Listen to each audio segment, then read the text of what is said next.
Bonjour à toutes et à tous, heureux de vous retrouver pour une nouvelle vidéo de Une saison en Ovalie, une vidéo sur un format un petit peu particulier. On n'est pas en direct, on est sur un format grand résumé pour vous présenter ce derby bourguignon de National 2, un derby qu'on ne voulait absolument pas manquer et qu'on voulait vous présenter, même si c'est en différé, pour les grands amateurs de rugby bourguignons. Pour vous présenter ce match, j'ai la chance d'être en très très bonne compagnie, entouré de deux gaillards. À ma droite, j'ai la chance d'avoir Régis Parot, le coach du club Newton. Salut Régis. Oui, bonsoir à tous. Alors comment vas-tu Régis? Parlons déjà du contexte météo de cette soirée. Ah ben alors on a un beau temps breton on va dire, hein, avec un beau crachin, de la flotte, vraiment beaucoup, du vent. Je dirais idéal pour un derby justement, hein. On va avoir beaucoup de combats je crois.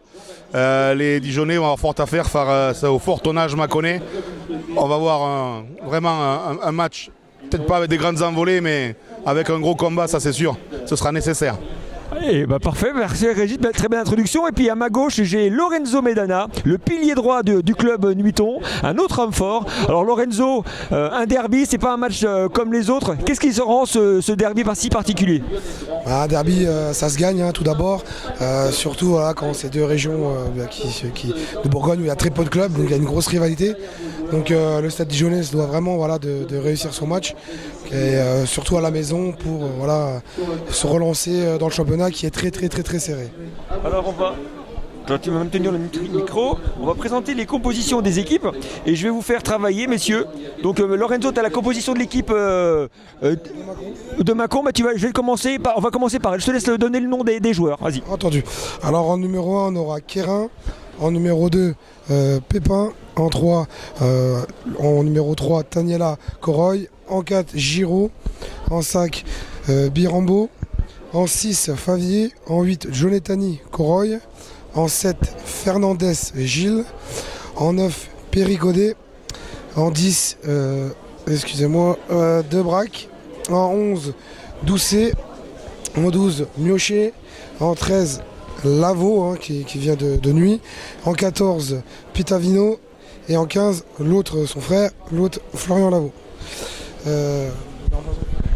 Et puis merci pour l'équipe dijonnaise. Maintenant on va donner la parole à Régis.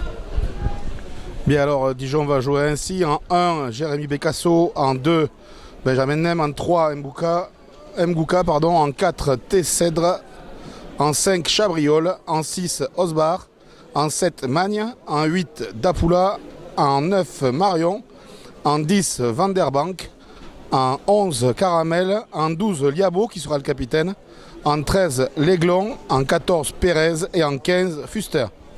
Alors petite surprise dans l'équipe mâconnaise avec deux joueurs Nuiton, tu as présenté donc les frères Lavaux. Est-ce que tu peux nous les parler de Lorenzo? Rapidement, surtout moi j'ai pu évoluer avec le plus grand hein, Flo. On a été au Pôle Espoir ensemble, donc un joueur avec beaucoup de qualité. Son frère je connais un petit peu moins évidemment, mais on voit que dès les 50 mètres il peut mettre les 3 points, donc va falloir s'en méfier comme lui sur le feu. Voilà. Concernant l'équipe mâconnaise, Régis, on a eu une surprise avec le repositionnement du troisième ligne centre Chabriol, un garçon qui a depuis le début de saison éclaboussé le championnat, donc de par son niveau de jeu. Ce repositionnement deuxième ligne, c'est d'un point de vue stratégique, ça peut être un indicateur pour le match. Oui, tout à fait. Je crois que l'indicateur il est là. Il va falloir combattre fort, donc il faut des hommes forts. Et donc ce repositionnement là. C'était peut-être le point stratégique trouvé pour remporter ce match-là. Alors, donc là, voici les joueurs qui sortent du terrain. Ouais. Alors c'est l'AS Mâcon qui rentre d'abord. Voilà. Avec des maillots rouge orangé. Très visible dans la nuit on va dire. Hein. Et l'équipe de Dijon, vous entendez, soutenue par son public, qui se prépare à relever ce défi.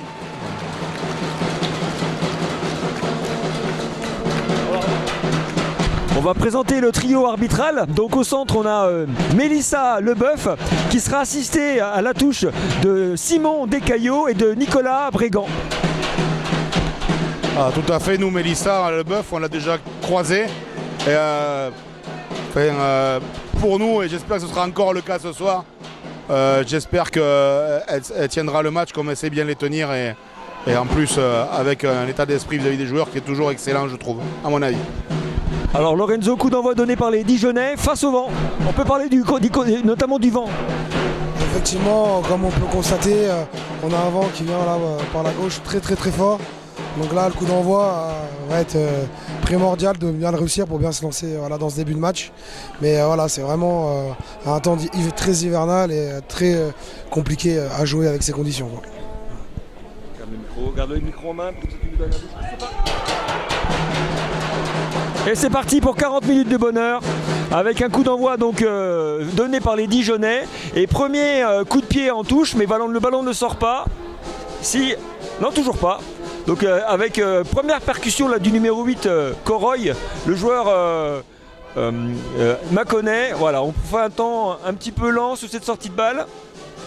Avec Perry Codet, donc, qui va certainement jouer ce ballon au pied.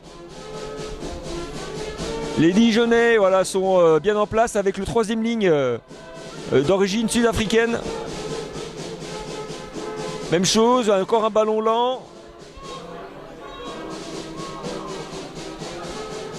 Alors étonnamment, voilà, on fait encore un temps de jeu avec les avants, certainement pour repositionner l'équipe. Je pensais qu'on allait jouer directement au pied, mais non. Donc là, le mine-mêlée voilà, a choisi voilà, de prendre son temps. Allez, première offensive Mâconnaise, on est dans le cœur des 50 avec les premiers coups de sifflet de Mélissa Leboeuf. Et on va essayer d'analyser la situation. Qu'est-ce qu'elle décrit, Mélissa, à Régis? Mélissa Leboeuf a sifflé un plaquage haut sur une remontée de ballon Mâconnaise. Et donc les premiers points vont être tentés. Alors à noter que Mâcon joue avec le vent dans le dos dans ce premier acte. Donc on a vu de suite que leur volonté d'occuper le terrain, le camp dijonnais, et de bien défendre là-dessus pour les empêcher de pouvoir jouer dans leur camp à eux. Donc voilà, on est vraiment sur ça va être à mon avis ça stratégiquement important de jouer chez l'adversaire quand on a le vent dans le dos. Puis comme tu peux le voir, Lorenzo, première pénalité à l'entrée des 50 mètres, on n'hésite pas à prendre les points. En tout cas, tenter. Comme annoncé, je vous l'ai dit, Flo Lavo, très très bon botteur depuis le début de la saison. Voilà, il n'a pas hésité une seule seconde, c'est les poteaux. Et ça peut faire très rapidement 3 points en ce début de match, qui pour l'instant promet toutes ses promesses. Voilà, malheureusement, un échec. Et voilà, il faudra quand même se méfier. Il faudra se méfier. L'état du terrain, on peut le voir, point central très très très abîmé. Voilà, donc après, les conditions, il va falloir faire avec tout au long du match.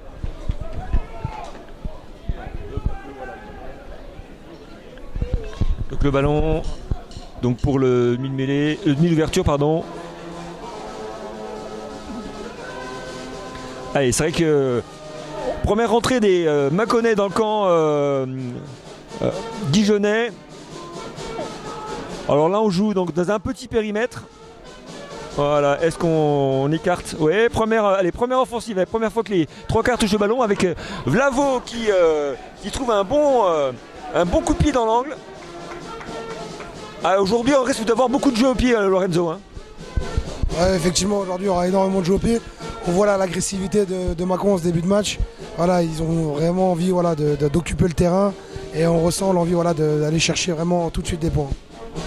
Alors là, il va falloir courber les chines, Régis, et pour les Dijonnais, souffrir pendant 40 minutes. C'est vrai que cette première mi-temps face au vent, ça risque d'être un premier duel important. Oui, tout à fait. Alors pour l'instant, la défense dijonnaise, moi je trouve bien en place, plutôt agressive sur les plaquages. Donc elle tient bien son coup. Là, le contre en touche à ballon perdu.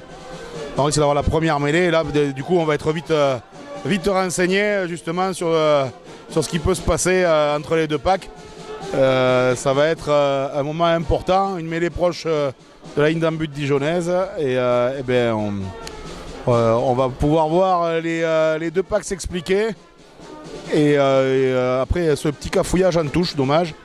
Voilà, j'espère que Dijon ne va pas payer de suite les pots cassés de ce petite erreur sur la touche. Mais oui, contre le vent, il va falloir courber les chines et ça va être éreintant toute la première mi-temps pour les Bleus. Je vais laisser la parole à Lorenzo pour la mêlée parce que le spécialiste c'est lui. Donc là, on est face à deux packs très expérimentés. Hein. C'est quand même voilà, des équipes de National 2, donc peut-être à fort moins tonnage que maintenant la Fédéralune, mais bon, on a quand même des mecs voilà, très athlétiques, donc ça va s'envoyer et cette première mêlée va être déjà va dicter un peu le ton du match.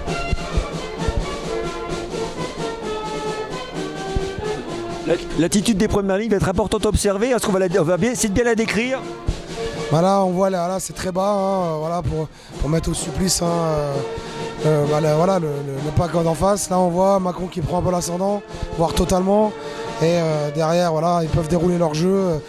C'est vraiment comme la touche, des lampes de rancement très importantes. Donc là, il va falloir vraiment corriger ça pour pouvoir exister dans ce match. Allez, avantage pour l'équipe maconnaise. Madame Leboeuf a levé le bras. Donc on va revenir sur cette pénalité. Et apparemment on n'a pas relâché le ballon, Régis, hein, c'est ça, on a gardé le ballon au sol. Oui, c'est exactement ça. Je pense que la mêlée maconnaise avait pris le dessus sur la mêlée dijonnaise. La sortie a été facilitée pour le numéro 8.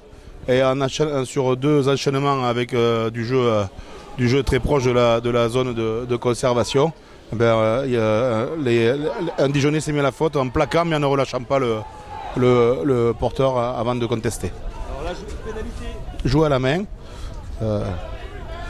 Et alors soit ils sont très sûrs de leur force, soit souvent il faut prendre les points quand on est chez l'adversaire. Ou alors c'est qu'on se sent vraiment très sûr de soi, mais je trouve les Dijonnais très agressifs sur la défense et donc on voit vraiment cette équipe-là maconnaise qui recule un peu sur ses premiers temps parce que les Dijonnais sont très agressifs sur l'homme pour l'instant et tiennent fort leur ligne. C'est plutôt bien. Ouais, ils ont perdu 5 mètres. À nouveau pénalité pour l'AS Mâcon. Toujours un peu la même chose, c'est un ruck et signalé. Et du coup, on peut pas jouer le ballon avec la main, il faut le gagner qu'à la poussée. Voilà. Cette fois-ci, on prend les 3 points. Alors c'est vrai que, comme tu l'as dit, c'était étonnant de ne pas voir l'équipe maconnaise tenter les points parce qu'on était pratiquement en face des perches. C'est étonnant, tout à l'heure à 50 mètres on tente la pénalité, là on ne la tente pas. Est-ce qu'il n'y a pas un peu de fébrilité en début de match, Lorenzo? C'est certainement un peu de fébrilité. Après, on ressent que Mâcon veut scorer le plus rapidement possible, ce qui est logique. À l'extérieur, le but c'est vraiment de marquer le premier, de mettre les points pour pouvoir encore une fois essayer de l'emporter. C'est jamais facile et évident de gagner à l'extérieur, surtout dans ces conditions. Mâcon en haut du classement, le stade un peu plus bas, mais comme je disais, c'est vraiment très serré. Donc voilà, là il est très important aujourd'hui de soit d'écarter les adversaires qui sont pas très loin et vraiment de former le top 3 quoi. Ouverture du score par Anthony Lavaux au niveau de cette pénalité. Donc c'est les Mâconnais qui prennent le leadership avec le vent dans le dos, c'est normal. Je pense que c'est les Mâconnais qui vont essayer donc de creuser au maximum l'écart avec cet avantage du vent. Et les Dijonnais, comme on l'a dit, doivent courber les chines. Donc on est au niveau du chronomètre, Régis, on a combien de temps? Alors là, le coup d'envoi vient d'être donné, donc c'est 8 minutes 3-0. Ça reflète le début du match. Ils ont campé dans le camp dijonnais, 2 fois sanctionnés. Il ne faudrait pas que les Dijonnais le soient trop et que tous les efforts défensifs qu'ils font, qui sont plutôt bons, se retrouvent anéantis par un carton ou quelque chose comme ça. Donc là, pour l'instant, c'est pas le cas. On a un gros jeu au pied encore mâconnais, aidé par le vent bien évidemment, et une relance dijonnaise parce qu'il va falloir pour eux garder le ballon, conserver la balle pendant toute la première mi-temps et pas trop s'en débarrasser au pied et pas la rendre dans un contexte où je vous dis pour faire 2 passes c'est compliqué. Mais la pénalité, pareil, le plaqueur ne se sort pas et du coup il y a pénalité pour Dijon qui eux la différence, les pauvres à 50 mètres là, on va pouvoir la tenter.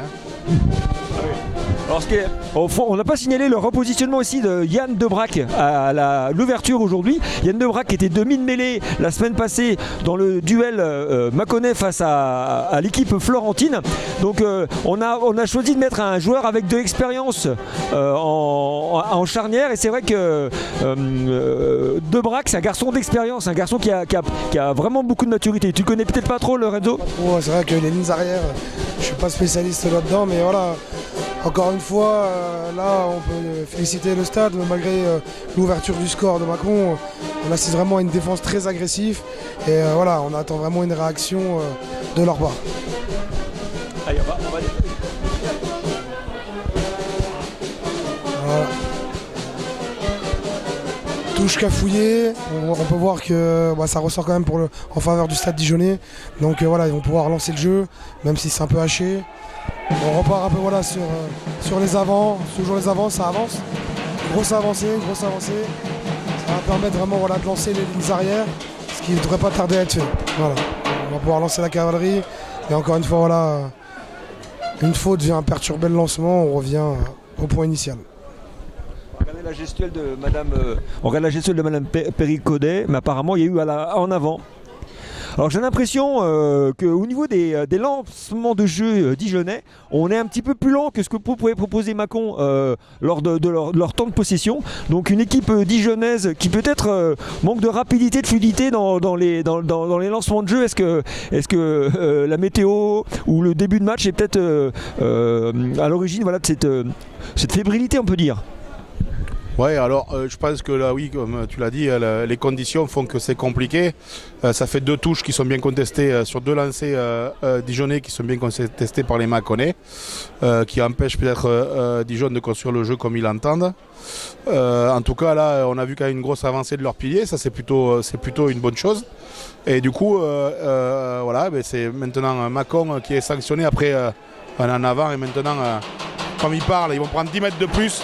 Parce qu'en général, Madame l'arbitre sait très bien se faire respecter. Donc ça c'est plutôt bien. Et là c'est une pénalité.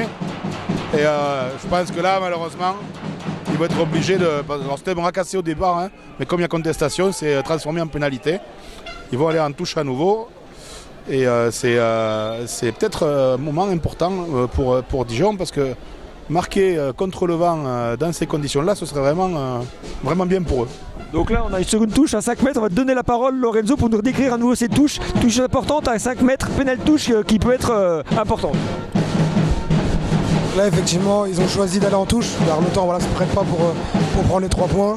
Là le lancer est réussi, on est sur une phase de rock, avec le ballon sans rapidement pour qu'ils puissent voilà, continuer d'avancer, mais c'est plutôt un temps fort du stade là, qui garde le ballon, qui va en touche, qui va affirmer, et ça serait bien d'être récompensé des 5 points à la clé au bout de cette action.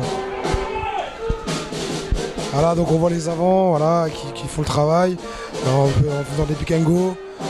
Encore une fois, le but c'est vraiment de resserrer la défense. Bon, malheureusement, pénalité contre eux. Ballon gardé au sol, l'arbitre ne peut que siffler pénalité pour Mâcon. C'est dommage. Absolument, c'est dommage. Et on retrouve encore une fois Mgouka, l'ancien pensionnaire du club beaunois, un joueur que vous avez beaucoup connu quand vous l'affrontiez en fédéral 1. Mgouka qui fait beaucoup de bien. Oui, c'est lui qui a avancé très fort tout à l'heure. C'est un joueur important pour donner de l'avancée au stade. Le problème qu'il y a là, c'est que c'est vrai que pour conserver les ballons, on a attaqué le sol. Et du coup, on perd les ballons. C'est un peu dommage. Et puis surtout, ce qu'il y a là, c'est que le stade dijonnais est obligé de mettre beaucoup de joueurs pour conserver. Donc, à part faire du petit jeu, pour l'instant, ils ne peuvent pas faire autre chose. D'un point de vue stratégique. En avant rouge, ce qui est plutôt d'un point de vue stratégique, là par contre, voilà, toute la difficulté elle va être là. C'est d'arriver à jouer les ballons quand on est comme ça contre le vent, qu'il pleut, avec des longues passes, ça va pas être très facile. Et là, on a bien vu que sur le petit jeu, voilà, dès qu'on va s'approcher de la ligne, les deux équipes sont sur du jeu à une passe. Alors moi, ce que je constate aussi également, voilà, des choix stratégiques un petit peu étonnants. Sur la pénale touche choisie, bon, c'est vrai que l'équipe devait se sentir forte pour tenter de prendre les 5 points, mais c'est vrai qu'il y avait peut-être la possibilité de prendre les points. Alors le vent est contre, c'est compliqué, le buteur ne sentait peut-être pas, mais c'est vrai que quand on est en zone de marque, il faut repartir avec des points. Et dans un derby, il faut peut-être marquer tout de suite. Il a peut-être fallu chercher alors c'est facile de faire la messe après, hein, mais de prendre les 3 points. Là, c'est sûr que bon, on souhaite marquer comme on l'a évoqué, mais là, le souci, c'est que face au vent, il y avait meilleur temps quand même d'aller chercher voilà, ces 5 points, voire ces 7 points. Donc voilà, stratégiquement, il n'y avait pas forcément d'autres solutions. Là, on voit le Stade voilà, qui reprend la main sur la mêlée. Deuxième fois consécutive, qui remporte le duel. La première fois, un bras cassé, là, pénalité. Donc voilà, le Stade est revenu, revient dans la partie. Et voilà, encore une fois, on ne peut que aller chercher la touche, vu ce temps voilà, d'hiver très chaotique. Là, on peut le voir, voilà, la balle peine à avancer. Le vent la ramène quasi au point de départ.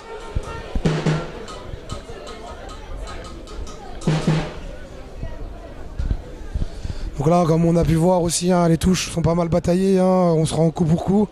Là, à voir, voilà, c'est une possession pour le Stade. Comment le jeu va pouvoir être lancé derrière cette rampe de lancement qui est une des plus importantes avec la mêlée. Effectivement, voilà, c'est là qu'il faut vraiment pas gâcher ses munitions. Très beau lancer réussi par Nem. Voilà, le Stade reprend la possession, va pouvoir attaquer le centre du terrain.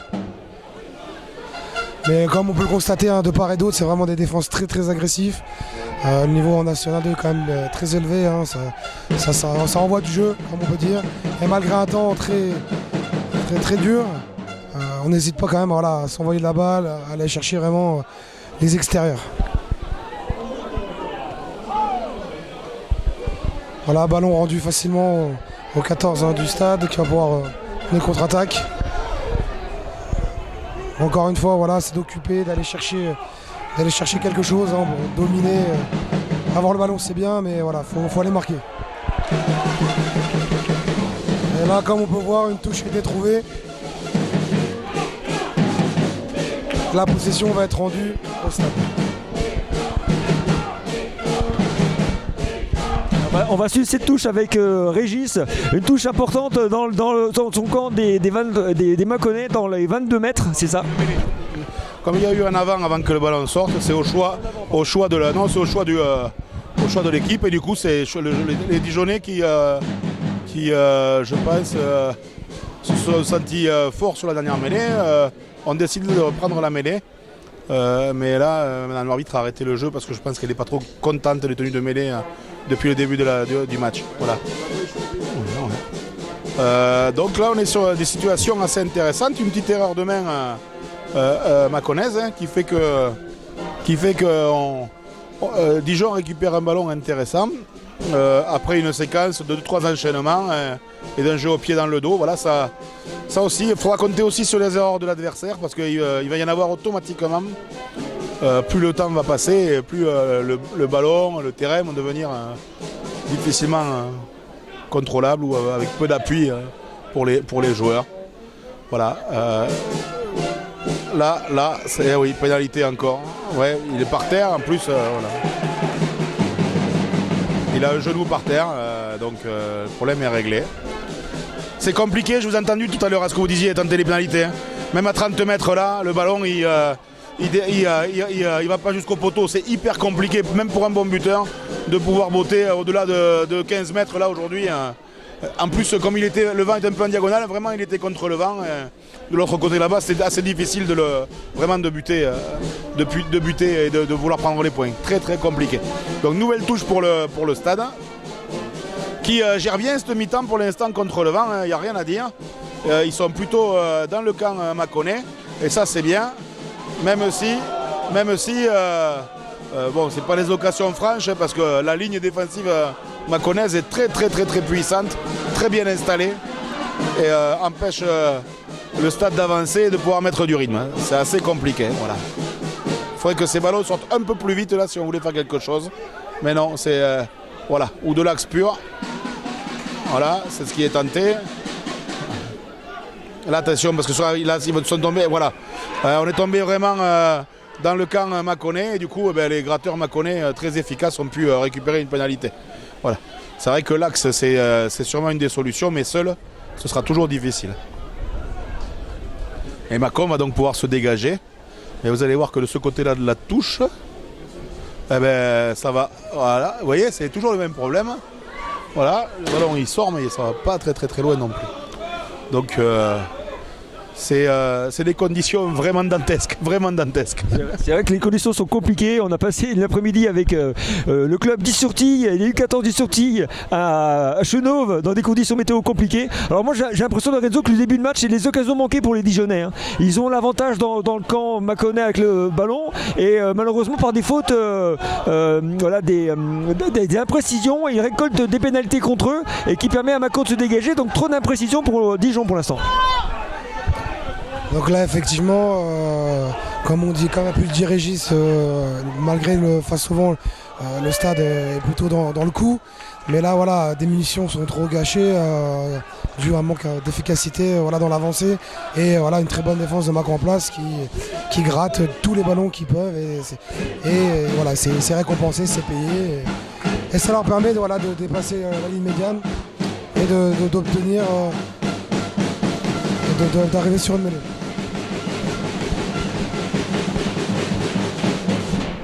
Alors on voit Mélissa qui parle beaucoup avec ses premières lignes, qui parle beaucoup avec ses avants parce qu'elle veut des mêlées propres. Alors Mélissa, on peut la présenter, c'est une jeune bourguignonne et qui officie maintenant au plus haut niveau et qui a même pu officier au niveau international.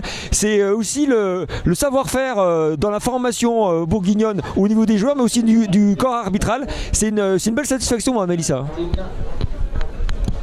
Oui, c'est vraiment...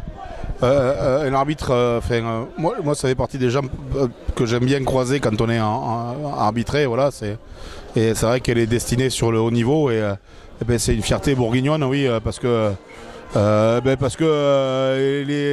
pas le plus facile non plus, hein, ni d'arbitrer, et même si le rugby a fait beaucoup d'efforts et continue à faire des efforts vers le féminin, c'est pas facile, donc elle tient tout le temps ses matchs, c'est tout le temps propre. Moi je suis... c'est toujours, les matchs sont toujours assez clairs avec elle, donc c'est une vraie réussite de l'arbitrage bourguignon. Et tant mieux pour elle parce que je pense qu'elle a beaucoup bossé pour y arriver et qu'elle continue à beaucoup travailler. Donc une mêlée pour le stade, juste devant nos yeux là.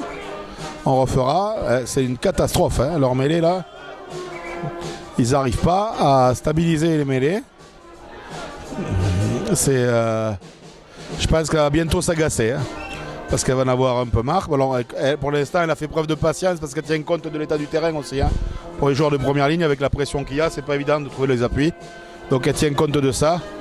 Mais je pense que bientôt, elle va être obligée de sanctionner si elle ne veut pas s'embêter toute cette fin d'après-midi avec les mêlées. Donc là, on va avoir la deuxième introduction. C'est toujours des moments intéressants, ça, Lorenzo, et de refaire les introductions de mêlées. Hein. C'est toujours un vrai plaisir, hein. C'est toujours un vrai plaisir. Donc voilà, on espère que cette fois-ci, le jeu va pouvoir se dérouler avec un lancement possible, même si il peut bien y avoir du jeu au pied, parce que derrière, ça va être compliqué. Là, c'est propre. Je crois qu'il y a eu un voilà. Elle est sortie, à nouveau en avant. Je crois que le pilier droit Dijonais a relâché un peu tôt son effort et l'édifice s'est écroulé. Alors Lorenzo, qu'est-ce que tu as pu voir toi dans ton analyse? Qu'est-ce que tu pourrais nous donner comme information? On a pu voir qu'un changement a été effectué par Mâcon, le numéro 1 est sorti. Alors est-ce que c'était une histoire de stratégie pour mettre un profil peut-être plus adapté face au pilier droit Dijonais qui pour le moment posait des gros soucis? Là, on voit que sur la mêlée qui est rejouée, le stade arrive à contrer cette mêlée mâconnaise, mais dans un second temps, est chahuté et perd la possession du ballon suite à un en avant. On repart au même endroit et c'est reparti pour une mêlée au même stade. Espérons que la réaction de Dijon soit présente. On peut voir, hein, c'est des attitudes vraiment très très basses. Becasso, pas forcément d'accord avec ce choix-là, mais bon, on voit que c'est compliqué aujourd'hui de faire des mêlées. Quoi.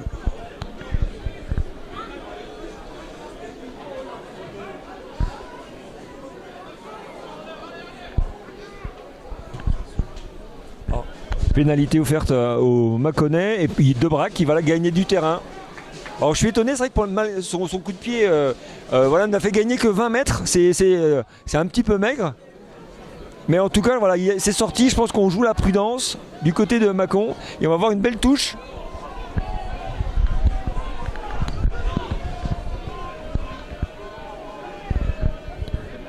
Allez, le talonneur qui va au lancer. Belle combinaison en milieu d'alignement, mais alors les Dijonnais voilà, qui ne défendent pas. Donc ça c'est intéressant à décrire après cette stratégie parce qu'on l'avait aussi beaucoup du côté du ton. Est-ce que tu peux expliquer la règle, Régis ou Lorenzo? Je vais laisser la parole au coach. En fait, la touche est terminée lorsque le ballon a franchi l'alignement, d'accord.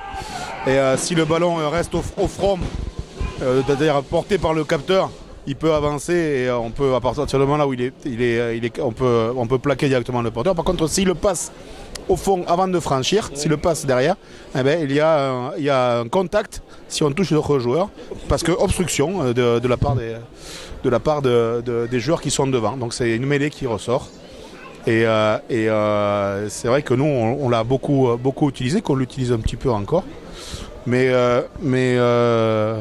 c'était une bonne arme parce que là on a vu sur le dernier maul Mâconnais progresser d'une quinzaine de mètres tout à l'heure, même si ce n'a pas été productif. Voilà, je pense que Mâcon était il y a 5 minutes ou 7 minutes dans ses 5 mètres et se retrouve maintenant sur les 22 Dijonnais et a su construire sa sortie de camp en s'appuyant sur la force de ses avants, en récupérant des ballons sur les pénalités, en mettant un maul, des choses comme ça. Il en manque peut-être un peu de précision pour pouvoir concrétiser, mais voilà. Donc là, bon coup stratégique des Dijonnais en tout cas pour arriver à faire ça. Et arriver et là, la mêlée, voilà, la mêlée mâconnaise commence un petit peu à prendre le dessus, même si le 8 Dijonnais est sorti promptement de sa mêlée et a permis au stade de conserver ce ballon qui risquait d'être perdu sur la poussée. Voilà. Obligé de se dégager au pied. Le problème, il est que là, c'est très très court. Bien. Propre. Si ça sort vite, il y a peut-être quelque chose à jouer. Mais ça va pas circuler trop. Donc on va avoir du jeu au pied. Je pense que les consignes sont assez claires du côté de Mâcon. Là, c'est une pression forte au pied sur le troisième rideau dijonnais qui souhaite être mise pour rester vraiment dans ce camp et de ne jamais être en danger sur les contre-attaques potentielles des Dijonnais. Voilà. Et derrière, on s'appuie sur une grosse défense avec des gratteurs. Et c'est vrai que ça peut paraître réducteur, mais sur un terrain comme ça, un temps comme ça, c'est aujourd'hui, vous voyez, sûrement les choses à produire. Alors le ballon contré, on va avoir une touche mâconnaise à 5 mètres de la ligne. Là la défense elle n'est pas faisable comme tout à l'heure, autrement le capteur il plonge dans l'embut. On ne peut pas défendre à 5 mètres de la ligne comme ils ont défendu. Donc il va falloir vraiment s'arc-bouter, parce que ça ne va pas être simple. Alignement complet, et Mâcon va essayer de faire jouer sa puissance. Regardez la position du 11.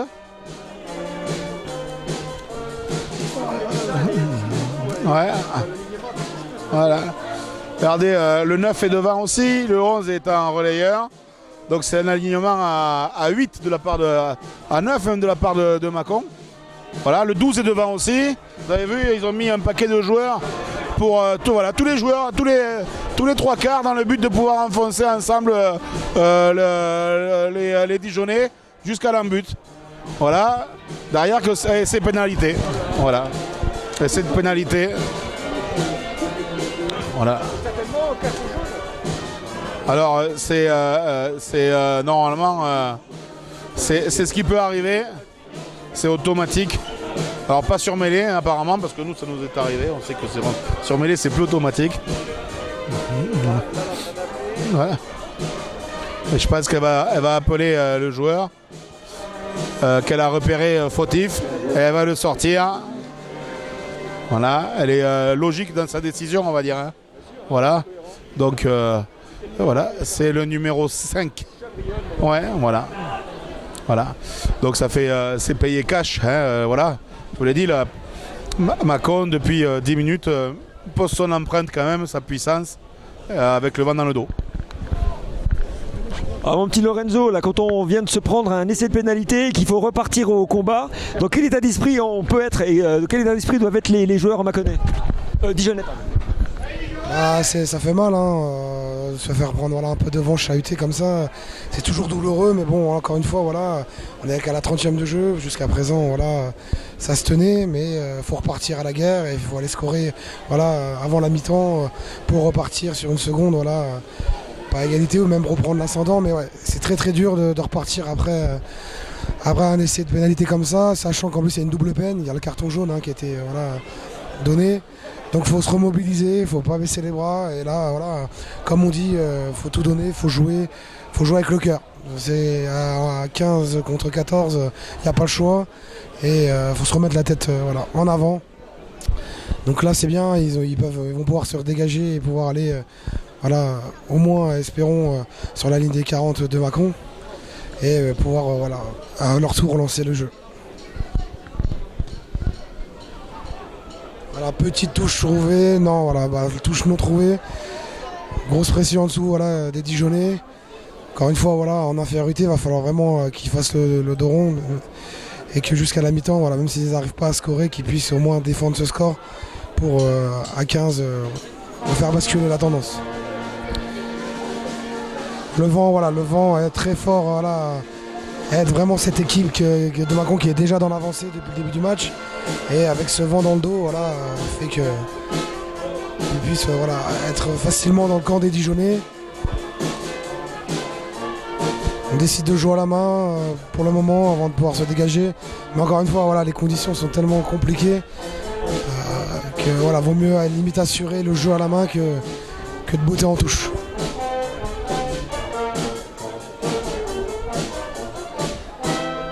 Voilà, un jeu de pression. Les Dijonnais qui montent sous la balle. Mâcon qui joue vite.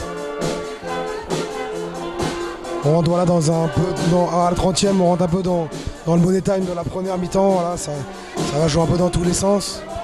On continue d'arroser les arrières. En difficulté.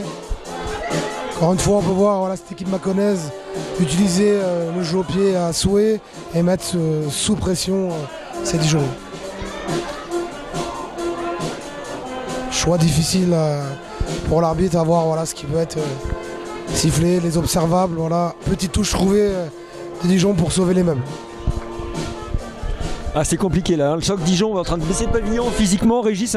Ce carton jaune fait mal parce que face à une belle équipe mâconnaise bien en place et un vent qui est extrêmement fort, cette infériorité numérique est vraiment lourde à supporter.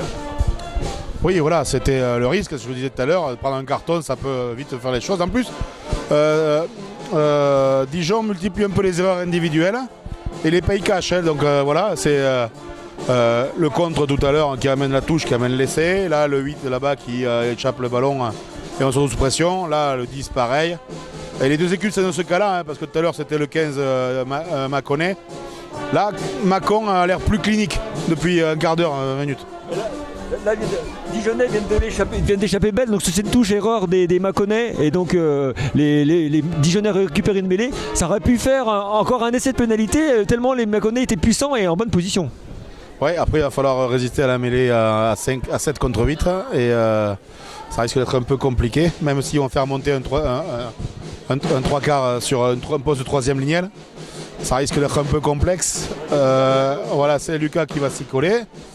Et du coup, faut faire de la résistance. Il reste 7 minutes au chrono. Je trouve qu'ils ne sont pas payés les Dijonnais parce qu'ils ont eu du temps dans le camp un peu mâconnais. Et en même temps, ils sont très agressifs sur l'homme défensivement. Et du coup, je trouve que c'est super. Très bien le plaquage, oui, voilà. Et en plus, il va être appelé pour une recommandation. Ouais. Et donc là, je trouve que Dijon se sort bien de cette situation dangereuse. Et après, je vous dis, moi je les trouve agressifs sur l'homme, propres quand ils ont le ballon. Ils ont que 10 points de retard et ils vont jouer dans 7 minutes. Ils joueront avec le vent, ou 8 minutes, ils joueront avec le vent dans le dos. Avec donc un deuxième match qui commence.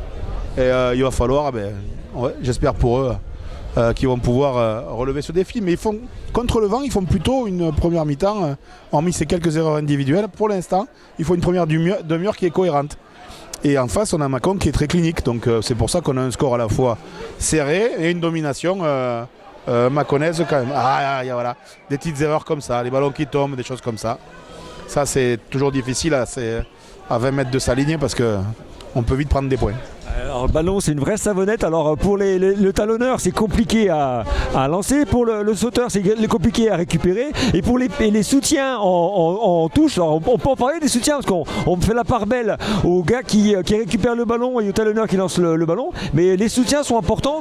Quand les conditions météo sont compliquées comme ça, c'est plus dur pour vous aussi. Hein. La phase de touche, hein, là j'en profite pour rajouter le temps, voilà, se déchaîne d'autant plus. Mais oui, en touche, voilà, il est important que les soutiens soient vite présents. Ça peut aussi des fois camoufler un peu les ballons qui glissent, qui s'échappent des mains. Mais voilà, la touche c'est vraiment une rampe de lancement très importante et les soutiens sur des regroupements ou des lancements de jeu sur touche, sur maul, c'est très important que les soutiens soient vite présents. Mêlé encore, Dijon qui résiste plutôt très bien, malgré une seconde poussée des Mâconnais. À voir la décision de l'arbitre. Le temps redouble d'intensité, les conditions étaient déjà chaotiques, mais alors là, je peux vous dire que je préfère être à ma place. En avant du 8 apparemment, c'est ça. En avant du numéro 8 là, qui sur la sortie de balle a cafouillé le ballon rendu au bleu, les Dijonnais qui vont pouvoir avoir une introduction à sortir, donc là il faut que le ballon sorte vite à Régis et qu'on mette un grand coup de grelot dedans. Hein. Le grand coup de grelot contre le vent, il risque de pas aller loin, c'est le problème. On voit que de ce côté-là, Jérémy Bécasso a fort à faire face à un client en droitier. C'est difficile parce que Jérémy c'est quand même une solidité en mêlée aussi. Là c'est la lutte.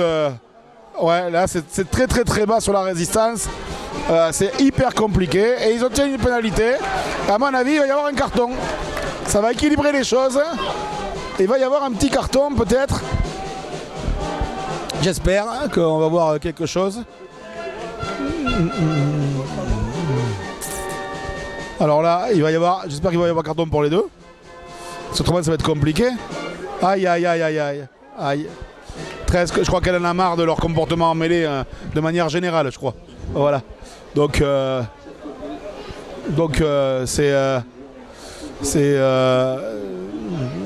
toute la difficulté sur les arbitres et sur la PEDA et tout ça là, c'est que là il faut arriver à faire la différence entre le moment où on parle et au moment où on sanctionne. Hein, voilà.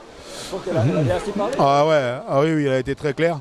Alors que la pluie redouble, histoire de compliquer encore plus la tâche. La pluie redouble d'intensité et ça va pas simplifier l'affaire. Maintenant 27 acteurs on va dire parce qu'il doit manquer 3 joueurs. Ouais, on a double infériorité numérique, on est à 14 contre 13 regardez l'attitude des joueurs qui jouent derrière, les mecs ils sont complètement gelés et ça va être une deuxième mi-temps dantesque qui se prépare. Ouais, à Castres, que moi j'ai croisé au Pôle Espoir, quand de temps en temps, grâce aux invitations d'Eddie Joliveau. Et Benjamin, c'est un produit de la formation de chez nous. Voilà. Et c'est un talonneur avec beaucoup de gaz. Parce que après, c'est pas une densité énorme, par contre il a un gaz terrible, donc c'est plutôt bien il correspond au volume de jeu que met Dijon normalement. Alors il met du gaz et puis il est malin aussi, hein, Lorenzo, avec un petit peu de filouterie là sur cette touche premier sauteur pour le pilier droit. Il faut innover et surprendre. Et on voit, je me permets de corriger sur le pilier gauche Bécasso, effectivement, il a pu trouver cette solution, cette alternative, parce qu'avec ce déluge, là malgré tout Nem arrive à trouver vraiment son sauteur. Mais comme on peut le voir, le constater, c'est vraiment des conditions très difficiles pour jouer. Là, pour le moment, je pense que jusqu'à la mi-temps, voilà, on risque d'avoir ce jeu un peu haché. Le temps ne permet pas de grandes envolées et redouble d'intensité. Ballon récupéré, un turnover, ballon récupéré par les Mâconnais. Encore une fois, voilà, très agressif sur l'homme, au sol, au grattage. Ce qui permet encore une fois voilà, de pouvoir avoir un nouveau lancement. Donc on va repartir sur une nouvelle mêlée. Donc après voilà, 2 cartons jaunes donnés au pilier droit de part et d'autre. On doit faire sortir un joueur des lignes arrières pour pouvoir voilà, jouer la mêlée avec un nouveau pilier. Le jeu est arrêté, l'arbitre a certainement vu quelque chose qui rapporte à l'arbitre central. Voilà, plus que quelques minutes avant la mi-temps, enfin quelques poignées de secondes. Là il va être important soit de gagner la mêlée ou vraiment voilà, de ne pas se remporter pour éviter de prendre des points et garder voilà, ce score qui est très qui est très bien vu les conditions et repartir avec le vent dans le dos à la seconde mi-temps. On fait rentrer les piliers droits de part et d'autre pour pouvoir jouer voilà, cette nouvelle mêlée. Ces phases statiques sont très dures avec un temps comme ça parce qu'il faut rester chaud, voilà, faut garder la concentration sur son objectif qui est évidemment voilà, de gagner sa mêlée. Voilà, tout est important quand on est voilà, joueur devant pour réussir. Voilà, on voit les équipes de chaque côté voilà, se mettre des coups d'épaule, se réchauffer, se préparer vraiment à cette mêlée qui est très importante. Pas pour le Stade Dijonais de ne pas prendre des points, ou alors Mâcon au contraire voilà, d'avoir une chance à 40 mètres pour peut-être mettre 3 points supplémentaires.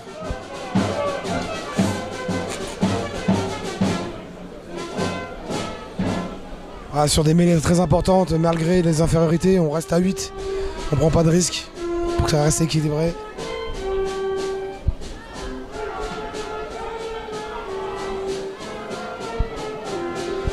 Très belle réaction du stade, très belle réaction du Stade Dijonais sur cette mêlée.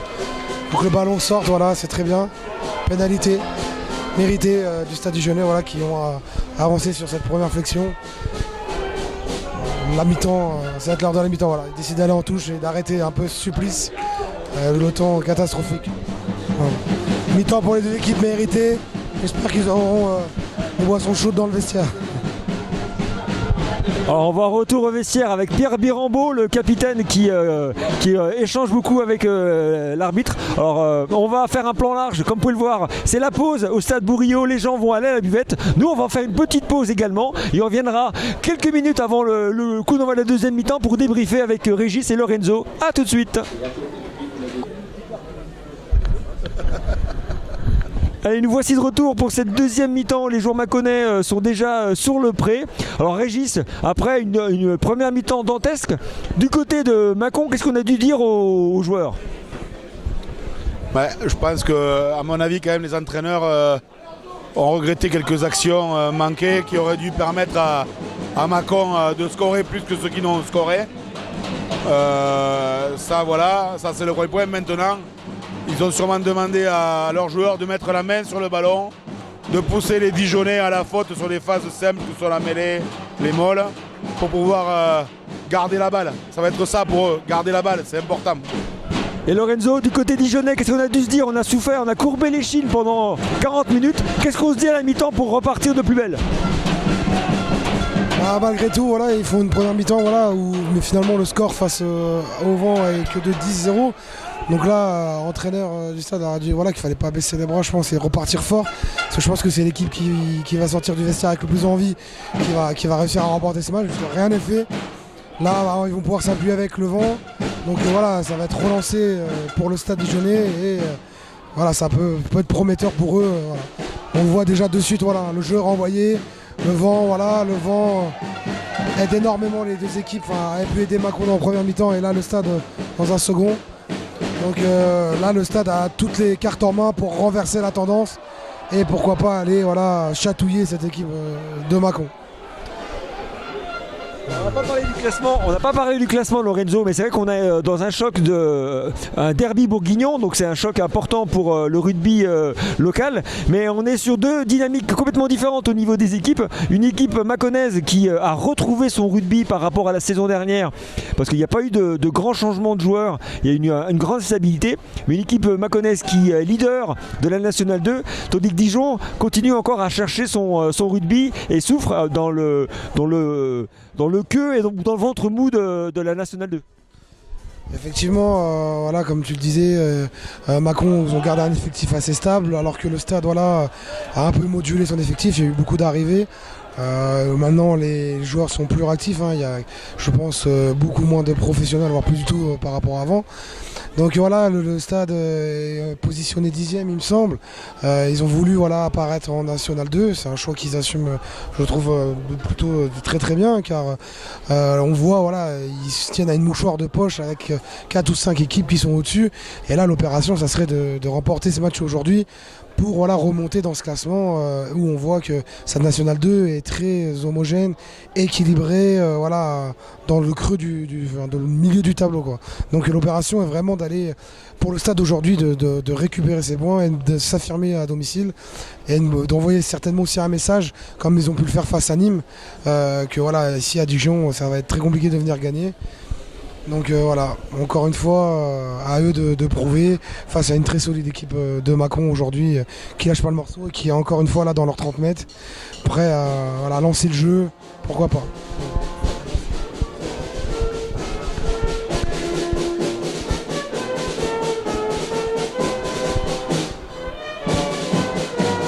Donc on fait, là c'est effectivement, je me suis trompé, balle pour les Dijonnais qui vont pouvoir se dégager. Mâcon en défense. Là, la tendance est inversée, c'est Mâcon qui est face au vent. Donc à eux de garder la balle pour pouvoir vraiment imposer leur force. Comme on a pu le voir devant, très solide, surtout sur les phases statiques. Un jeu de pression effectué par les Dijonnais. Grosse pression en dessous. Mâcon doit se replier rapidement pour pouvoir contrer. On peut voir que toute la partie gauche est délaissée par les Mâconnais.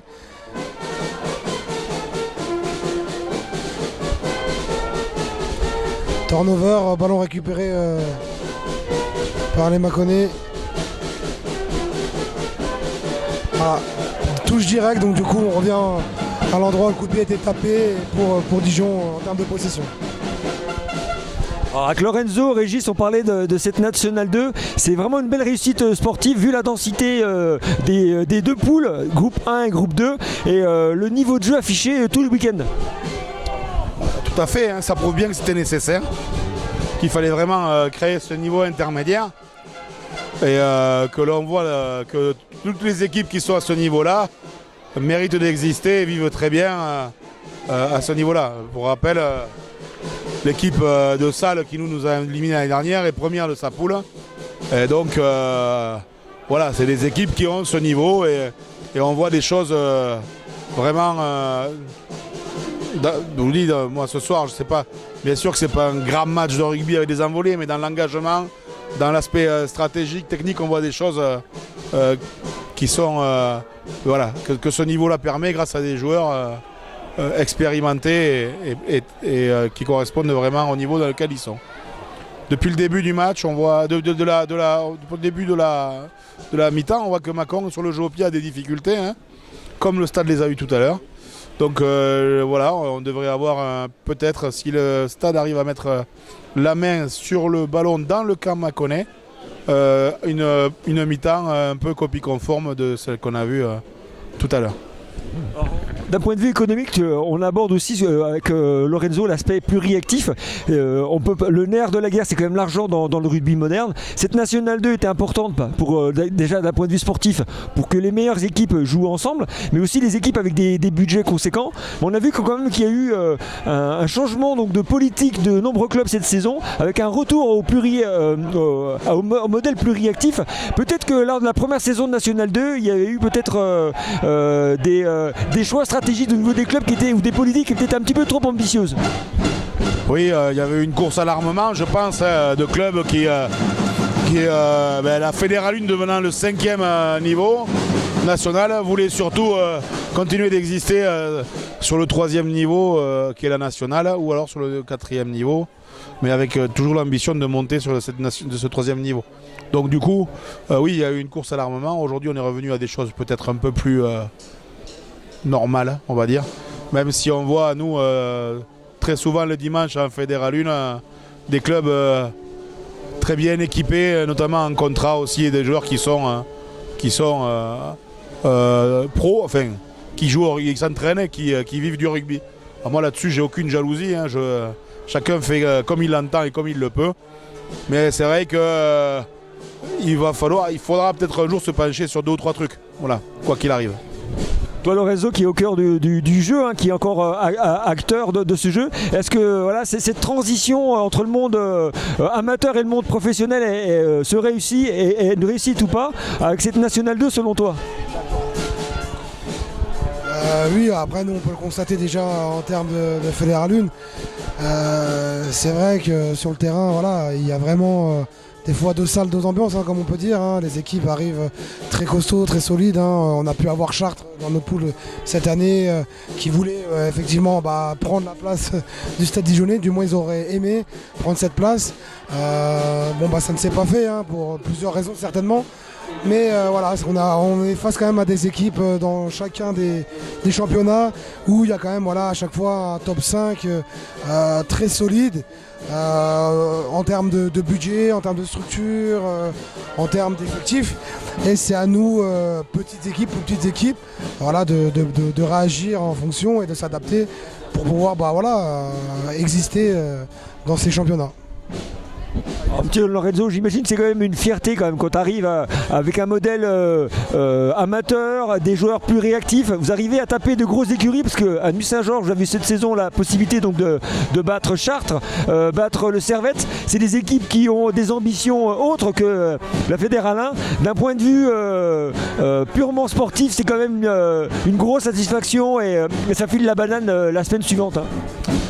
Voilà, tout à fait. C'est vrai qu'en étant souvent le petit poussé dans un championnat, ça fout de la banane, effectivement, comme tu dis, le lundi quand on tape une grosse équipe. Là, le stade peut paraître comme figure aussi du petit poussé. Donc voilà, il est important qu'aujourd'hui, il y ait une réaction pour montrer qu'ils sont bien présents dans cette nationale, qui encore une fois est aussi très dense, très compliquée. Mais revenir à l'essentiel, c'est pas un mal. Je pense que c'est même l'essentiel en tant qu'homme.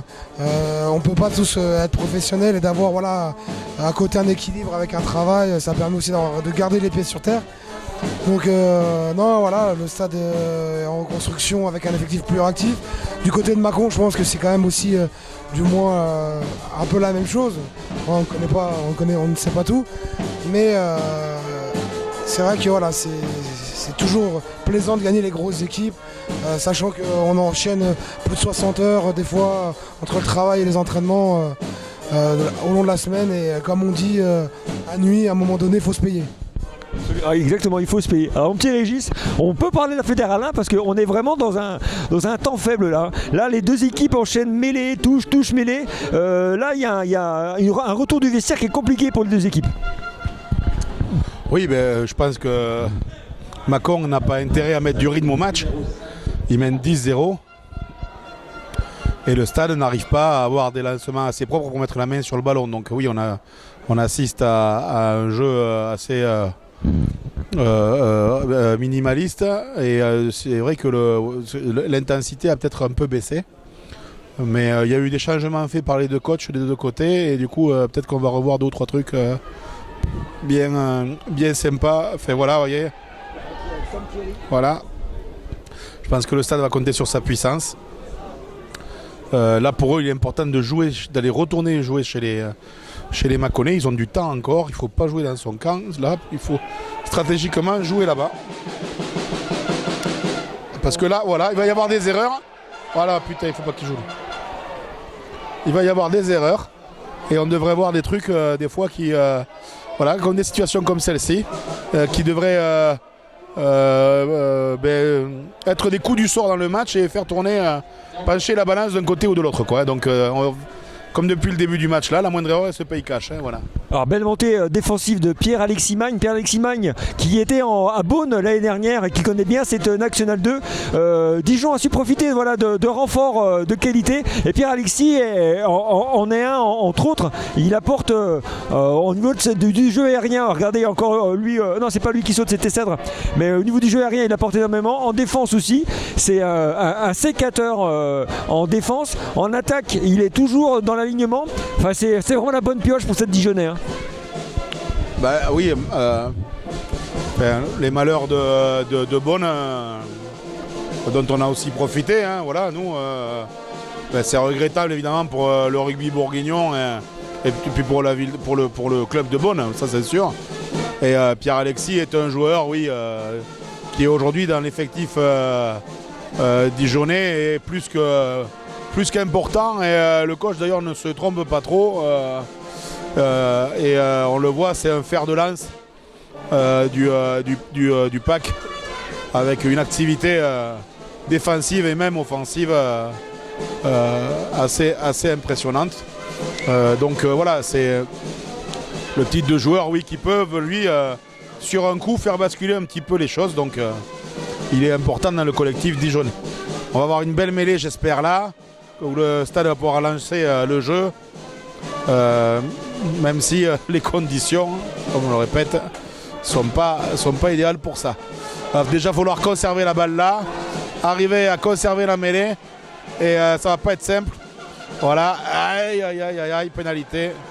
Oui, la mêlée maconnaise depuis 2-3 mêlées a pris le dessus sur son homologue dijonnaise. Et du coup, ça va être compliqué pour le stade si ils n'arrivent pas à régler ce problème-là et à régler la touche. J'ai bien peur que les choses se compliquent. Alors on voit beaucoup de joie de la part des avants. Là. On voit quand on réussit à renverser une mêlée comme ça, il y a beaucoup de fierté et on voit voilà, que les avants se congratulent. Explique-nous dans la tête d'un pilier ce que ça fait de réussir un tel combat. Le rugby, c'est des hommes ou des femmes évidemment sur le terrain, mais il y a toujours, c'est comme j'appelle ça la testostérone qui est mise à chaque fois en jeu à celui qui va dominer celui qui est en face. Donc c'est au-delà du rugby, c'est aussi vraiment ça peut être personnel et c'est vrai que c'est très flatteur. Ça flatte l'orgueil de pouvoir retourner une mêlée comme là Macron a pu faire. En renversant la mêlée avec un très très gros effort à droite et ça remet vraiment le moral au bon fixe et ça permet de repartir. Donc très belle poussée des Mâconnais. Alors, parlons un peu de ce poste spécifique, alors c'est un poste de l'ombre, on ne voit pas forcément tout ce qui se passe. Explique-nous la difficulté du poste de pilier droit, qu'est-ce qui le rend aussi particulier? Pilier droit ou du moins la première ligne, c'est des postes très spécifiques, surtout sur les phases statiques. Après contrairement au pilier gauche, le pilier droit déjà en mêlée va avoir les deux épaules dans la mêlée, donc beaucoup plus de poids, de pression à subir. Donc faut être très costaud sur les appuis pour pas, comme on peut dire, charger. Donc c'est vraiment ça la caractéristique d'un droitier. Le gaucher, ça va être plus la filouterie et le talon resserré vraiment ces gars à gauche et à droite. Donc non, c'est vraiment des grosses intensités sur des courts instants parce qu'on ne vous demandera jamais à son droitier de faire un sprint de 100 mètres. Donc toute cette spécificité là, on voit une belle réaction des Dijonnais sur la mêlée. On mêlée relevée, elle aurait pu siffler des deux côtés, mais ça penche en faveur du stade. Donc à eux de se servir de ce beau ballon. Avec un jeune espoir monté en équipe première qui malheureusement ne trouve pas le ballon. La sortie, ballon qui ne sort pas, c'est dommage, c'est une belle munition gâchée. Et on se retrouve donc avec la possibilité pour les Mâconnais de pouvoir essayer de se dégager, mais comme on vous l'a dit, et comme vous pouvez le voir avec le drapeau de touche qui est penché, le vent est extrêmement défavorable aux Mâconnais. Et les Dijonnais, pour l'instant, n'arrivent pas trop à s'appuyer dessus parce que Mâcon fait de la résistance. Fait de l'obstruction, j'ai envie de dire, mais dans la règle. et arrive à maintenir Dijonais à distance. Les Dijonais depuis le début de la deuxième mi-temps n'ont pas encore réussi à s'approcher de la zone de marque, soit pour tenter une pénalité, soit pour, comment dirais-je, mettre les Mâconnais en difficulté. Et Johan Debrac qui renvoie le ballon dans le camp. On est toujours dans les 50, donc il y a une guerre du milieu. J'ai envie de dire avec Foster qui joue en diagonale. Foster qui décide de changer de côté pour obliger Anthony Lavo à rendre le ballon. Et ça sort pas, non ça sort pas, je pensais que c'était sorti. Autant pour moi. Et là malheureusement ballon direct. Oh, c'est allé trop loin la Régis, là d'un point de vue règle. Est-ce que tu peux expliquer la règle Régis aux gens qui nous suivent? En fait sur le coup de pied du joueur dijonnais, le ballon est sorti directement en ballon mort. Donc on reviendra à une mêlée à l'endroit où le coup de pied a été tapé. Le problème du stade dijonnais là, actuellement il est un peu là. Hein. On a des joueurs qui sont un peu imprécis au pied. Ce qui n'a pas été le cas de Mâcon en première période. Hein. Là, une touche pas trouvée, un jeu au pied trop long. Voilà, pour pouvoir rester dans le camp adverse, il faut vraiment être précis sur ses tentatives techniques. Voilà. Et là, ça manque un peu de précision du côté dijonnais, ce qui fait que le jeu se déroule plus au centre du terrain que vraiment dans le camp mâconnais. Voilà. Nouvelle mêlée. Alors à la mêlée, on est à 50-50 en fait. Hein. On a eu tout à l'heure un Mâcon qui avait pris le dessus, puis Dijon qui a pris le dessus. Tout va se jouer. Ouais.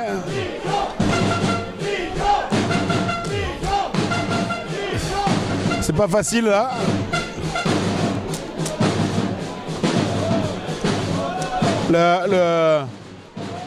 Le placement est un peu long, mais vous avez bien compris que derrière chaque mêlée, pour l'instant, il y a une pénalité.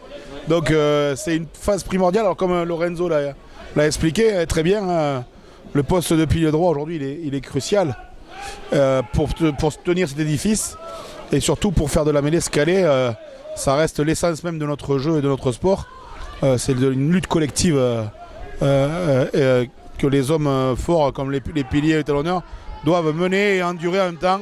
Voilà, là par exemple, ça va pas être facile et je pense qu'elle va laisser faire. Bien joué Madame l'arbitre, parce que dans les deux cas c'était pas facile de savoir qui était vraiment fautif. Voilà. Donc là on va avoir un jeu au pied long, Mâconnais. Pas de passe comme prévu. Aïe aïe aïe, oui c'est bon, c'est conservé pour le stade. Là il faut pas la jouer, hein. Faut être patient. Voilà, le stade ouvre un petit peu l'angle à son buteur pour pouvoir lui permettre de dégager le ballon.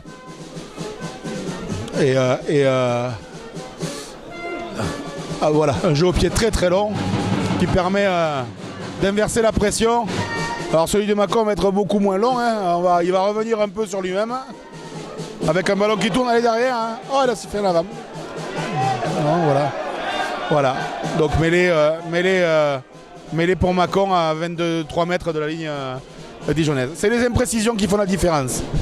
Alors là quand on est pilier et qu'on a du mal à sortir de son camp, on fait les efforts en mêlée et qu'on n'a pas ces ballons qui sont bonifiés par les camarades. Bon, c'est pas de leur faute, ils font ce qu'ils peuvent les trois quarts, mais mentalement il faut être solide, il faut arriver à garder le fil conducteur du match. Hein.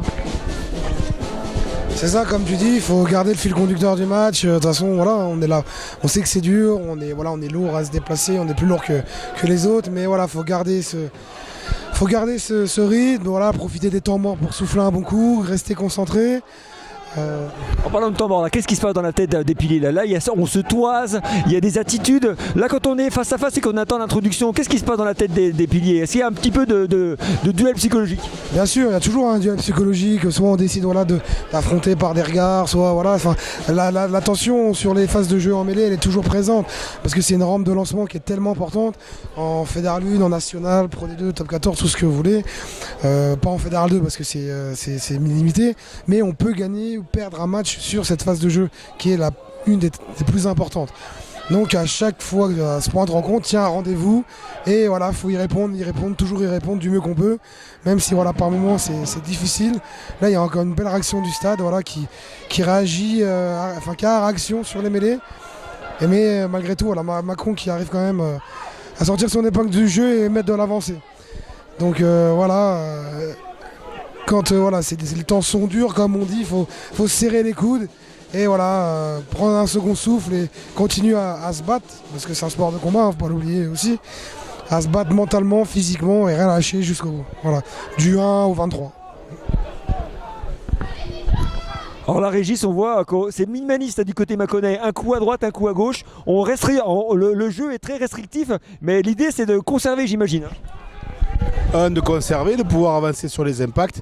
Mais oui, c'est minimaliste, mais parce que c'est plutôt aujourd'hui, là c'est un jeu qu'il maîtrise, on le voit bien quand même, c'est plutôt bien fait.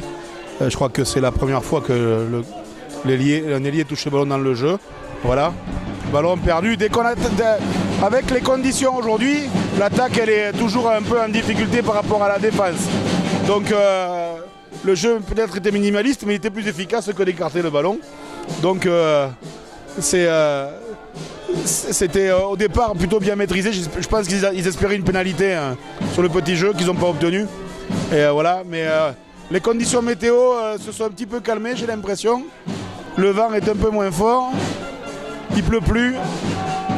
Ça va peut-être jouer sur la fin. Donc on verra bien. Mais là, Mâcon mène bien sa barre quand même. 10-0, il reste 20 minutes. Il reste dans le camp dijonnais. Voilà, ils mènent très bien leur barque. Et la conquête est toujours aussi difficile pour les Dijonnais. Parce que je pense que Mâcon a très bien décrypté les touches, notamment dijonnaises.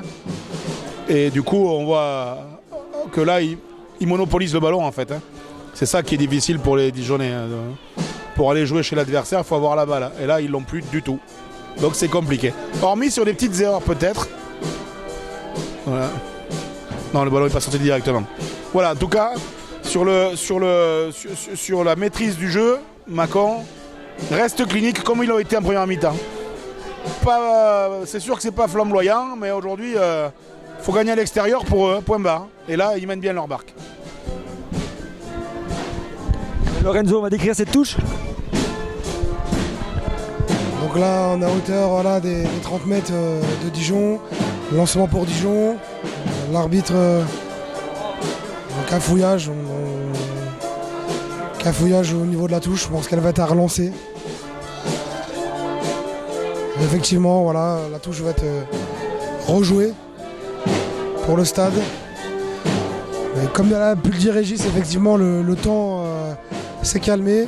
Là, le stade va peut-être pouvoir utiliser cette balle pour lancer derrière la cavalerie.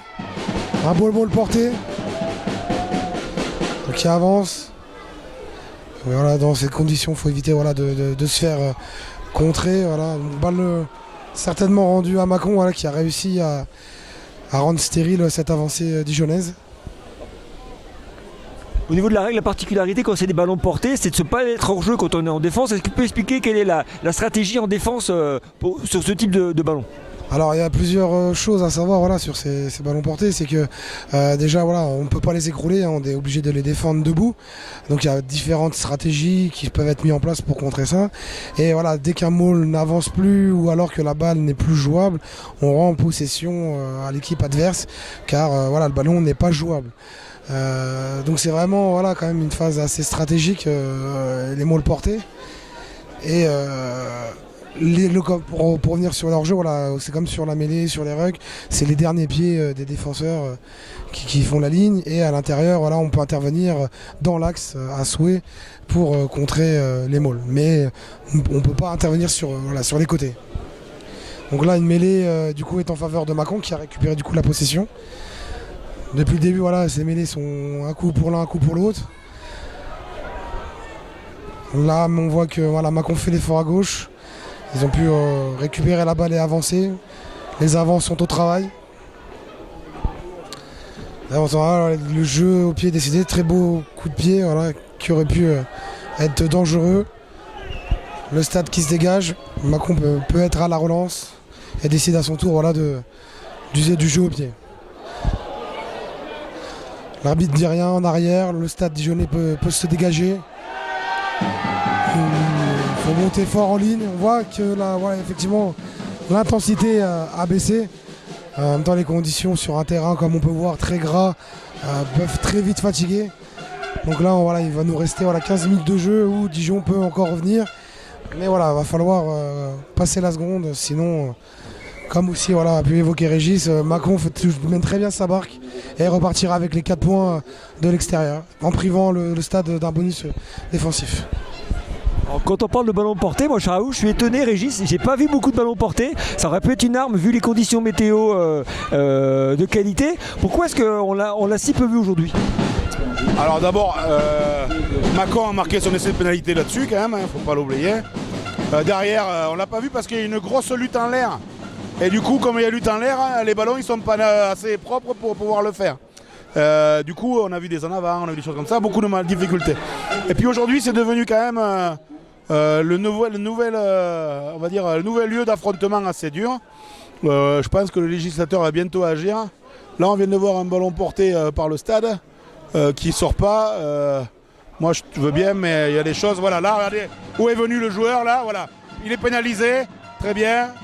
L'arbitre a fait le boulot, mais le 4 Mâconnais, il a coupé l'avancée en venant se coller sur le bord alors qu'il était, il était vraiment hors jeu. Voilà, elle va revenir à la pénalité, à mon avis, sans problème. Voilà. On l'a vu là, il n'y a pas eu d'avancée parce qu'aujourd'hui, les équipes défendent de manière très illicite pour éviter de charger en fait. Parce qu'une fois que le mont est constitué, c'est quand même très difficile de défendre dessus. Voilà. Donc, alors, la touche a été trouvée petitement. Mais au moins elle est trouvée celle-là. Et c'est le principal.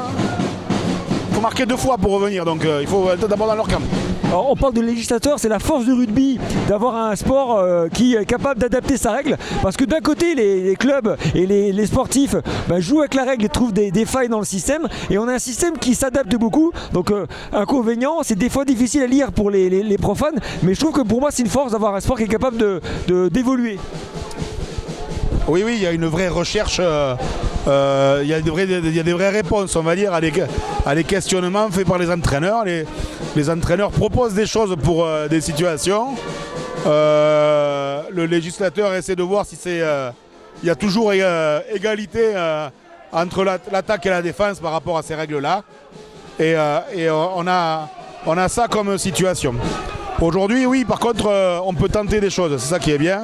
Et surtout, il y a discussion. Et ça, c'est vraiment chouette. C'est vraiment chouette. Mais là, je vous dis, moi, je trouve qu'il y a des gens le législateur avait mis pas le droit de sortir, de changer de liaison. Et bien, les défenseurs, ils se laissent embarquer par leur liaison pour venir gêner la progression de Némol. Donc, il va falloir, à mon avis, à nouveau rechanger pour pouvoir lutter contre ça. Voilà. Mais c'est un éternel recommencement, dommage, en avant. Attention là, parce que là, il peut y avoir danger.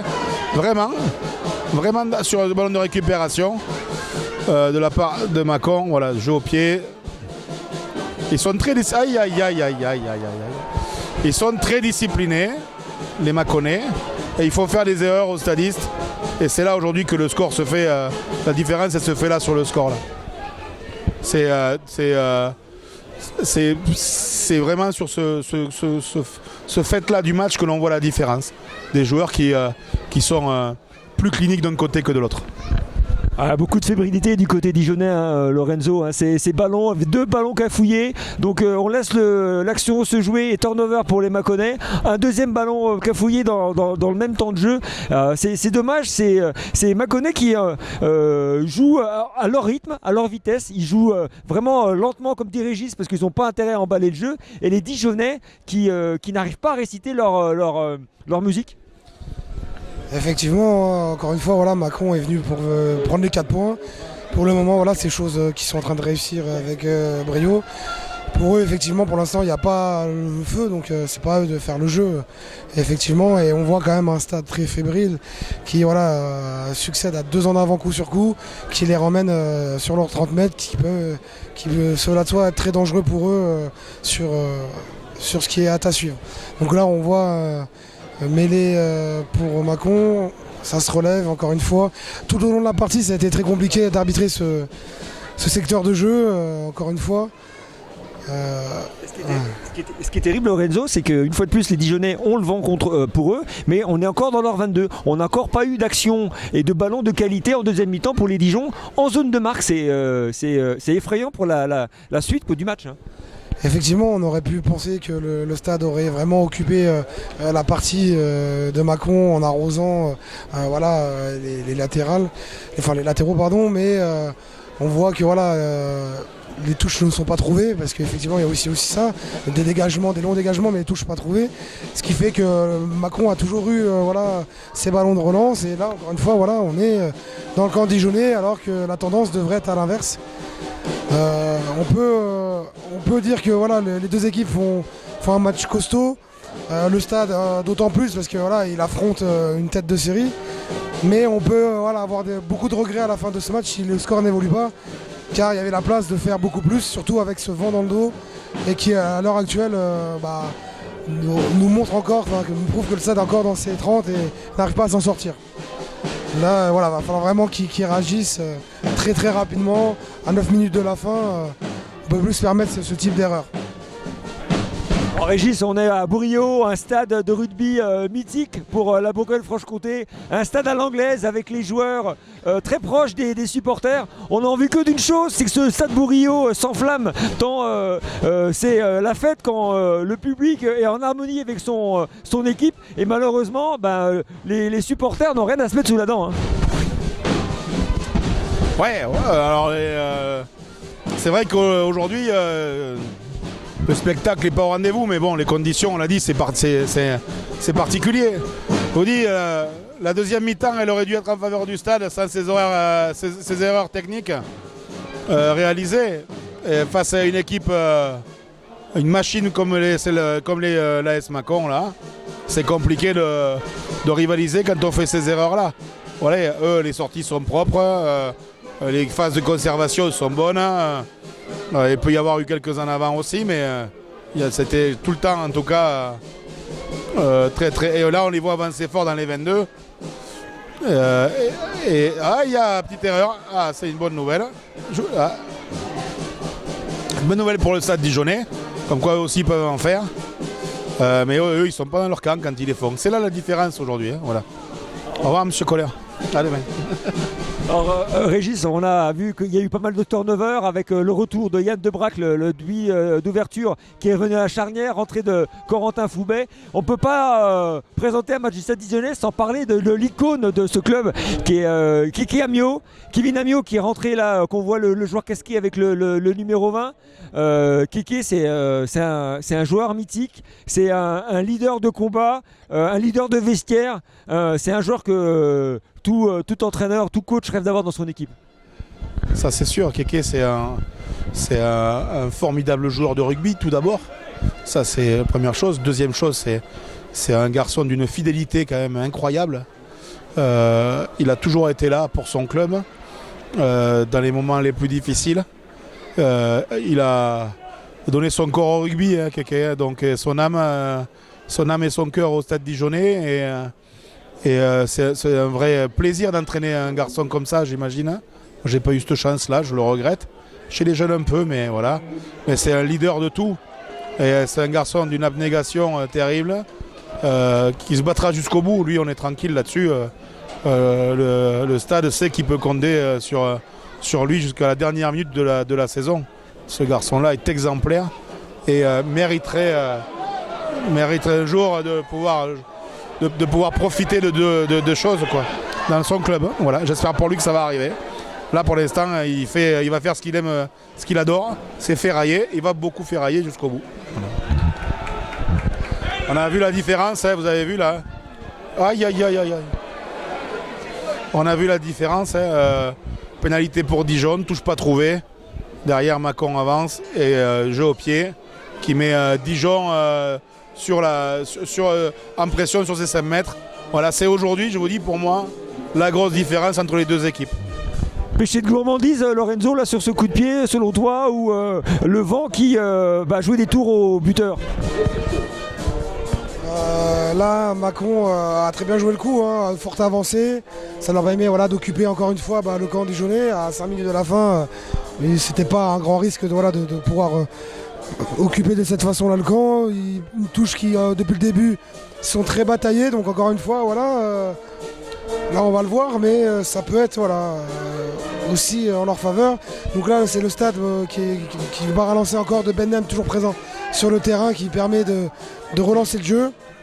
Maintenant, au stade de se dégager et de trouver enfin la touche qui serait libératrice pour pouvoir quitter ce camp et aller ranger des points qui se font tant attendre.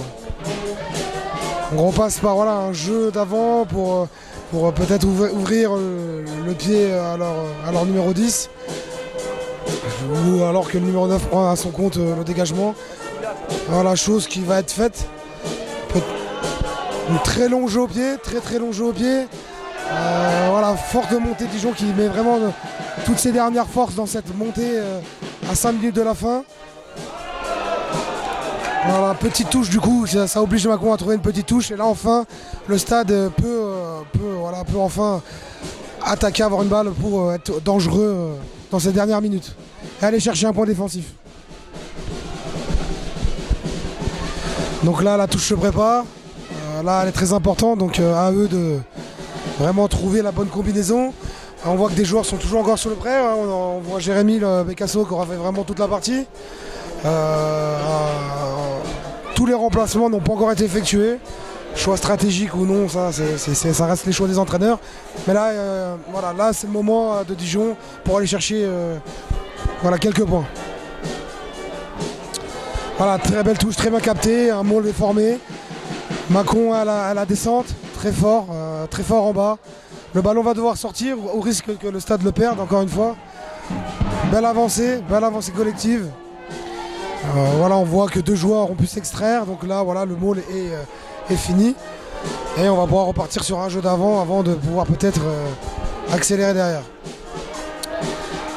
Ça faisait longtemps qu'on n'avait pas vu le stade en posture, de position d'avancée.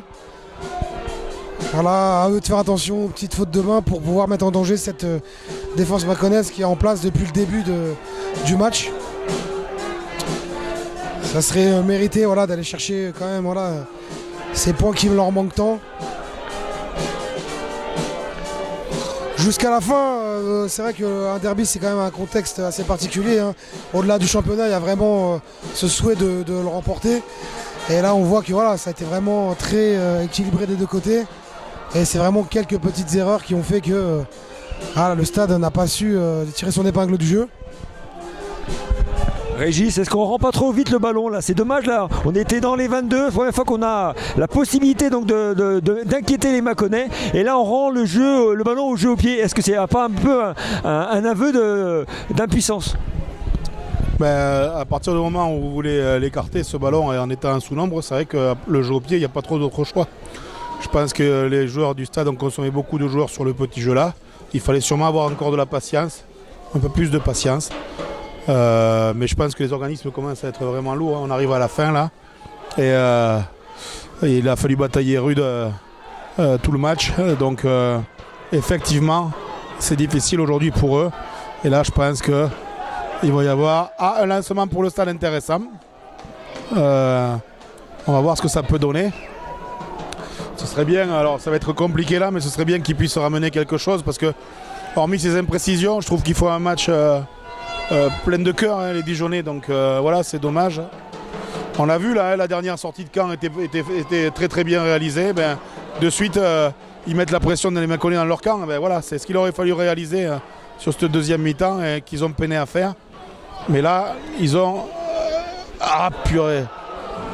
perdu la balle et Macon va se sortir de ce moment difficile tranquillement.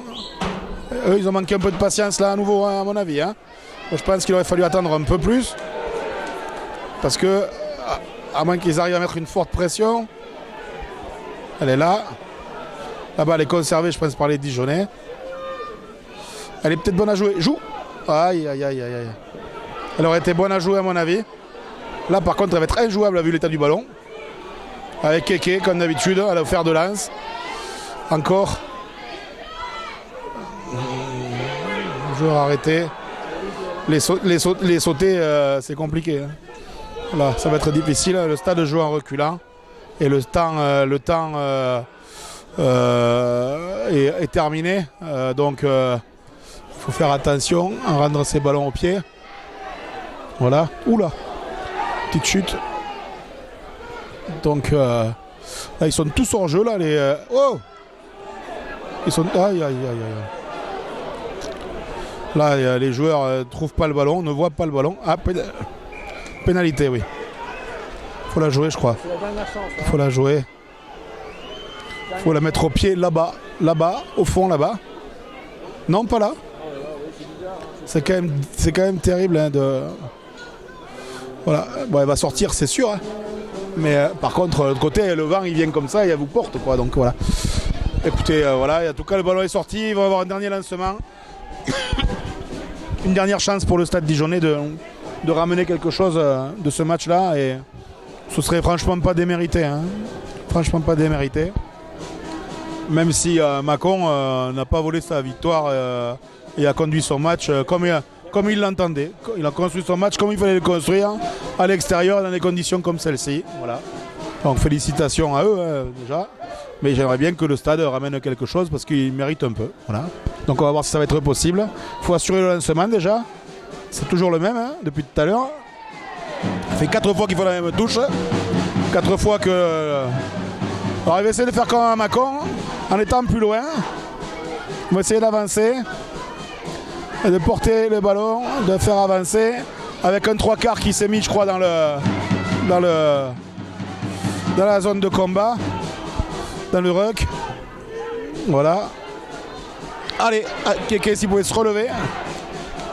Allez, allez, il faut construire, il faut être patient. Il ne faut pas se précipiter. Il faut être patient. Il faut être patient. On avait dans la zone de marque là. Il faut construire patiemment. Il y a une pénalité en plus pour les Dijonnais. Donc il faut tranquillement construire. Continuer d'avancer sur du petit jeu. Et franchir peut-être cette ligne.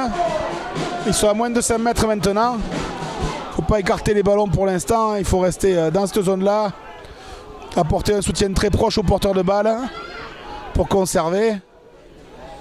Et surtout, garder de l'avancée. Ouais, bien. C'est Pierre-Alexis encore qui avance comme prévu. Ah, petit en avant, mais il y a une pénalité. Donc, soyez tranquille. Il faut être tranquille.